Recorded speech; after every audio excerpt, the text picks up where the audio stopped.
जय भीम मित्रांनो, मी धीरज घोडेस्वार राजगृह चॅनलवर तुमचं सहर्ष स्वागत करीत आहो। मित्रांनो, चॅनलवर नवे असाल तर चॅनलला सबस्क्राईब, लाईक, शेअर करा आणि आपल्या हक्काच्या आंबेडकरी मीडियाला सहकार्य करा। चला तर मित्रांनो, व्हिडिओला सुरुवात करूया। आजचा व्हिडिओ आहे आदरणीय प्राध्यापक हंसराज रंगारी यांच्या नुकत्याच प्रकाशित होणाऱ्या शब्दांमधील क्रांती या कवितेवर पुस्तकांच्या आधारित। त्याआधी त्यांनी आपले मनोगत व्यक्त केले आहे, ते आपण थोडक्यात जाणून घेऊया। मी प्राध्यापक डॉक्टर हंसराज रंगारी प्रसिद्धीपासून फार दूर आहे। मला समजून घ्यायचे असेल तर तुम्ही माझ्या कविता वाचायला पाहिजे। कोणत्याही कवितेतून त्या कवीचे अंतरंग म्हणजेच हृदय दुसऱ्या व्यक्तीला स्पष्टपणे ओळखता येते। त्यांच्या हृदयाची स्पंदने वाचकांना जाणवू लागतात। तसेच कवीच्या मनातील सुखदुःखाचे हेलकावे समाज पारदर्शकपणे पाहू शकतो। म्हणूनच साहित्याच्या सर्व प्रकारात कविता या वाङ्मय प्रकाराला वरचे स्थान प्राप्त झाले आहे। कारण कविता म्हणजे कमीत कमी शब्दात जास्तीत जास्त आशय व्यक्त करणारी पद्धती आहे।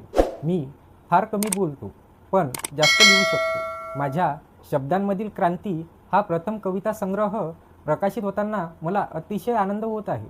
कविता लिहिण्यासाठी प्रतिभेबरोबरच कल्पनाशक्तीची जोड असणे आवश्यक असते। ध्येय नसणाऱ्यांना आपलं कुठेही मोजमाप होत नाही। जगात काय चाललंय त्याला काही घेणे देणे नसते। ज्यांच्याकडे ध्येय असते ते अनेक संकटावर मात करतात व पुढे जातात।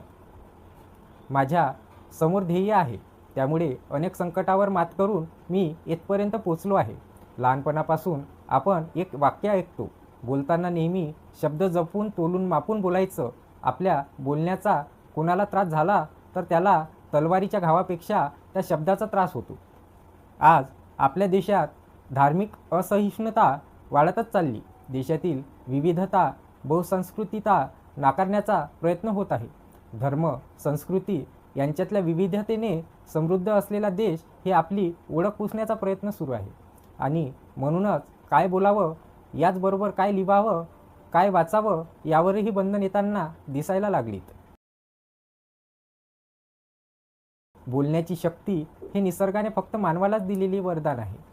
आपल्या इच्छा, भावना, विचार, गरजा व्यक्त करण्याचे ते एक साधन आहे। पण लक्षात ठेवा, आपला आज सर्वात महत्त्वाचा आहे।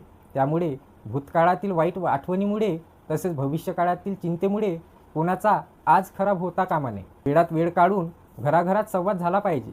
माणसामाणसातले अंतर बोलण्यानेच दूर होऊ शकते। मनातले गैरसमज बोलून दूर करता येतात, पण त्याआधी कसं बोलायचं ते या जगाच्या शाळेत शिकावं लागतं। शेजारी कोणी बोलणारं मिळालं की प्रवास सोपा होतो।